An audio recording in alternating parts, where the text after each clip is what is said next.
Excellency Prime Minister Narendra Modi, Prime Minister of the Republic of India, Excellencies, ladies and gentlemen, we have said yesterday and also in our bilateral sessions this morning that we consider this meeting and these exchanges very vital, very strategic and critical to advance and enhance relations between India and Malaysia. Of course, we had long-standing relations since 1957, but we have elevated it to comprehensive strategic partnership in 2024. The deep historical ties, strong people-to-people linkages, and ever-expanding economic cooperation. We'll continue to deepen collaboration in all fields: trade and investment, semiconductor, digital economy, trade in local currency, connectivity, energy, agriculture, food security, defense, education security, TVET, including through Walua Center at the University of Malaya, healthcare, tourism, culture, and people-to-people. It is really comprehensive, and we believe that we can advance this and execute in a speedy manner with the commitment of our both governments, both foreign ministers. And we have seen also the exchanges of 11 documents, including MOUs, in an exchange of letters, which extended beyond normal bilateral arrangements, because we have covered even peacekeeping cooperation on semiconductor, healthcare, and security cooperation. Trade, of course, it has to further extend. I mean, India is growing by leaps and bounds. There's one spectacular rise in the international economic and trade scene, and therefore Malaysia, in the ASEAN context, would certainly benefit immensely if we could secure more ways and opportunities to collaborate with India, to extending beyond the $18.59 billion that we achieved in 2025. And one remarkable feat is this decision to use local currency as far as possible. And Bank Negara Malaysia and CBI has worked on this area for ringgit Malaysia and rupee in bilateral trade and investment. Similarly, in the digital connectivity, energy, and semiconductor. Well, education remains pivotal.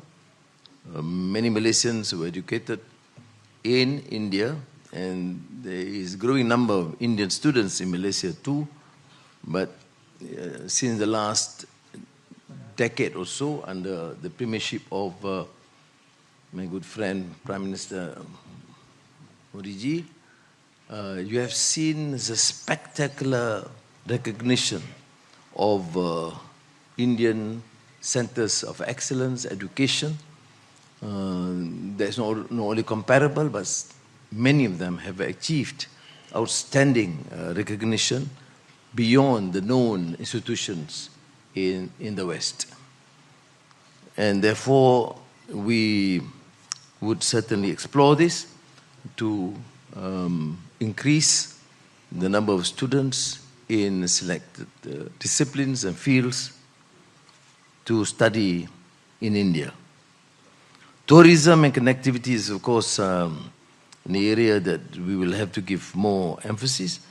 We have seen this spectacular increase during the past year, and we hope to benefit from Malaysia through Louis Asia and incredible India through visa liberalization and increase air connectivity and to see the spectacle. And I've been in India, I don't know, umpteen times and covered hundreds of places, and I still think that I have not covered India.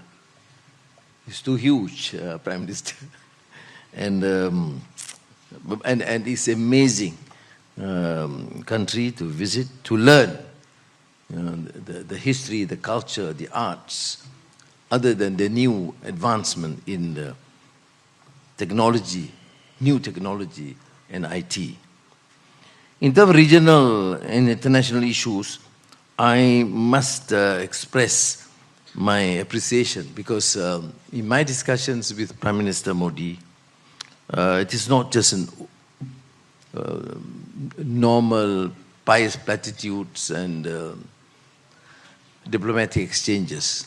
It is exchange between true friends, full of trust and understanding.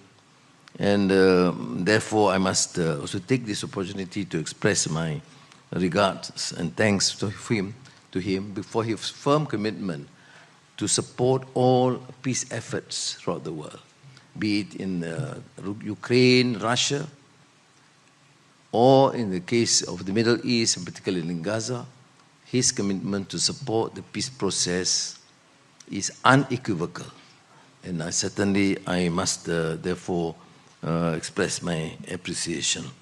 And as a sign of our good relations, I immediately have agreed to support the decision of the government of India to open a consulate of India in Kota Kinabalu, Sabah.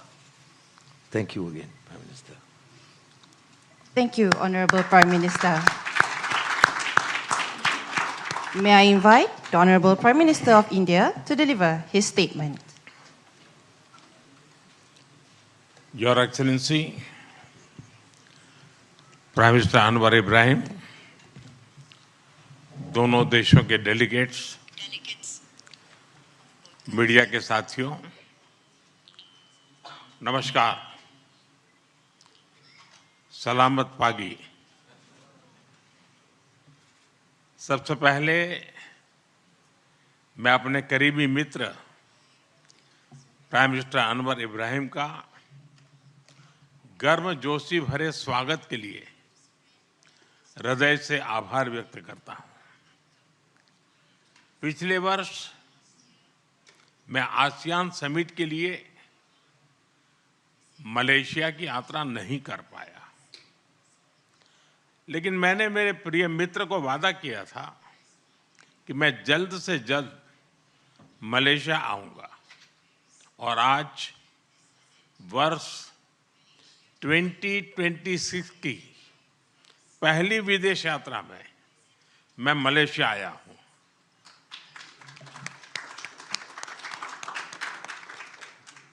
Friends, Bharat और Malaysia के संबंध बहुत विशेष हैं। हम maritime neighbours हैं। सदियों से हमारे लोगों के बीच गहरे और आत्मीय रिश्ते रहे हैं। आज मलेशिया भारतीय मूल की आबादी वाला दुनिया का दूसरा सबसे बड़ा देश है। हमारी सभ्यताएं, साझा सांस्कृतिक विरासत और लोकतांत्रिक मूल्यों से जुड़ी हुई है। फ्रेंड्स, पिछले कुछ वर्षों में हमारे संबंधों ने एक नई रफ्तार पकड़ी है और इसमें मेरे मित्र प्रधानमंत्री अनवर इब्राहिम का विशेष योगदान है। हमारे बीच एनर्जी, इंफ्रास्ट्रक्चर और मैन्युफैक्चरिंग में सहयोग बहुत मजबूत हुआ है। डिजिटल इकोनॉमी, बायोटेक और आईटी में आपसी इन्वेस्टमेंट बढ़ा है। टूरिज्म और पीपल टू पीपल टाइज भी गहरे हुए हैं। इन्हीं उपलब्धियों से प्रेरित होकर आज हमने हमारी साझेदारी में अभूतपूर्व गति और गहराई लाने का निर्णय लिया है। फ्रेंड, सिक्योरिटी के क्षेत्र में हम काउंटर टेररिज्म, इंटेलिजेंस शेयरिंग और मैरीटाइम सिक्योरिटी में सहयोग मजबूत करेंगे। हम रक्षा सहयोग को भी और व्यापक बनाएंगे। एआई और डिजिटल टेक्नोलॉजीज के साथ साथ हम सेमीकंडक्टर, हेल्थ और फूड सिक्योरिटी में साझेदारी को आगे बढ़ाएंगे। आज आयोजित सीईओ फोरम ने ट्रेड और इन्वेस्टमेंट के नए अवसर खोले हैं। हम स्ट्रेटेजिक ट्रस्ट से इकोनॉमिक ट्रांसफॉर्मेशन का रास्ता बनाएंगे। फ्रेंड्स, कल मुझे मलेशिया के भारतीय प्रवासियों से मिलने का मौका मिला। अपनी उपस्थिति से मेरे मित्र प्राइम मिनिस्टर अनवर इब्राहिम ने भी इस सम्मेलन का गौरव बढ़ाया। 30 लाख प्रवासियों का यह लिविंग ब्रिज हमारी बहुत बड़ी शक्ति है। उनके वेलफेयर के लिए उठाए गए कदम हमारे रिश्तों को मानवीय आधार देते हैं। मलेशिया में भारत के वर्कर्स के संरक्षण के लिए सोशल सिक्योरिटी एग्रीमेंट, टूरिज्म के लिए ग्रेटिस ई वीजा और डिजिटल इंटरफेस यूपीआई का मलेशिया में लागू होना, ये सभी कदम दोनों देशों के नागरिकों के जीवन को सरल बनाएंगे।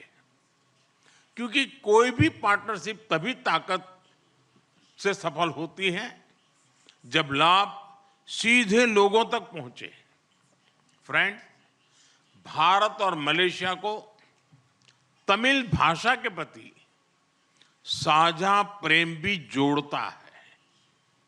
मलेशिया में तमिल की मजबूत और जीवंत उपस्थिति शिक्षा, मीडिया और सांस्कृतिक जीवन में दिखाई देती है।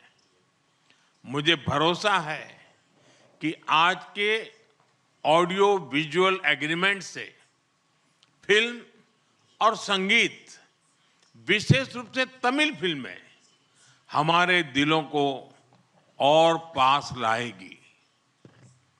हम अपने युवाओं के बीच यूनिवर्सिटी एक्सचेंज, स्टार्टअप कनेक्ट और स्किल डेवलपमेंट के अवसर भी बढ़ा रहे हैं। हमारे बढ़ते संबंधों को सपोर्ट करने के लिए हम मलेशिया में नया कॉन्सुलेट भी खोलने जा रहे हैं। फ्रेंड्स, इंडो पैसिफिक क्षेत्र के विश्व की ग्रोथ इंजन के रूप में ये उभर रहा है। हम आसियान के साथ पूरे इंडो पैसिफिक क्षेत्र में विकास, शांति और स्थिरता के लिए प्रतिबद्ध है। भारत आसियान सेंट्रलिटी को प्राथमिकता देता है। मलेशिया की सफल आसियान अध्यक्षता के लिए मैं एक बार फिर आपको बहुत बहुत बधाई देता हूं। मलेशिया जैसे मित्र देशों के सहयोग से भारत आसियान के साथ अपने संबंधों को व्यापक बनाएगा। हम इस बात पर सहमत हैं कि आसियान भारत व्यापार समझौते आर्टिगा की समीक्षा शीघ्र ही पूरी हो जानी चाहिए। फ्रेंड्स, आज हमने क्षेत्रीय और वैश्विक मुद्दों पर भी सार्थक चर्चा की। वैश्विक अस्थिरता के इस माहौल में भारत और मलेशिया की बढ़ती मित्रता दोनों देशों के लिए अत्यंत महत्वपूर्ण है। हमारा साझा मत है कि आज के चैलेंजेस का समाधान करने के लिए ग्लोबल इंस्टीट्यूशंस का रिफॉर्म बहुत जरूरी है। हम शांति के सभी प्रयासों का समर्थन करते रहेंगे और आतंकवाद पर हमारा संदेश स्पष्ट है। No double standards, no compromise. Excellency, भारत मलेशिया संबंधों के प्रति आपकी प्रतिबद्धता का हम सराहना करते हैं। आइए हम साथ मिलकर प्रॉस्परस मलेशिया का आपका सपना और विकसित भारत के हमारे संकल्प को साकार करें। एक बार फिर आपकी मित्रता, आपके गर्मजोशी भरे स्वागत और आतिथ्य के लिए बहुत बहुत धन्यवाद।